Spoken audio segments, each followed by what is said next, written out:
បេតាអើយខ្ញុំមកនៅចំពោះព្រះភ័ក្ត្រព្រះអង្គដោយបេះដូងទុនទាបនឹងសេចក្តីសង្ឃឹមសូមស្ដាប់សំឡេងអធិដ្ឋានរបស់ទូលបង្គំសូមដឹកនាំផ្លូវជីវិតឲ្យដើរតាមព្រះハរតី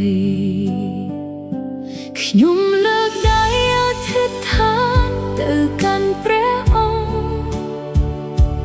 សូមប្រទានកម្លាំងនៅថ្ងៃខ្ញុំទន់ខ្សោយសូមបំពេញចិត្តខ្ញុំដោយសន្តិភាពនិងសេចក្តីស្រឡាញ់ដ៏អស់កលរបស់ព្រះអង្គអោព្រះយេស៊ូវខ្ញុំទុកចិត្តលើព្រះអង្គ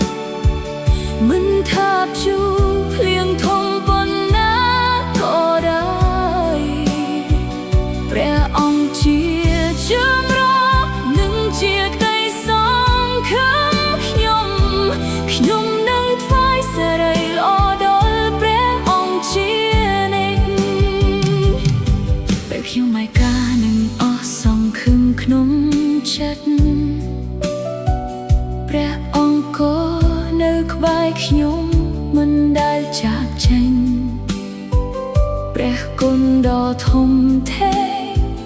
លើជាងអ្វីទាំងអស់បានលើកខ្ញុំឡើងឲ្យមានជីវិតថ្មីសូមឲ្យជីវិតខ្ញុំជាសក្ខីភាព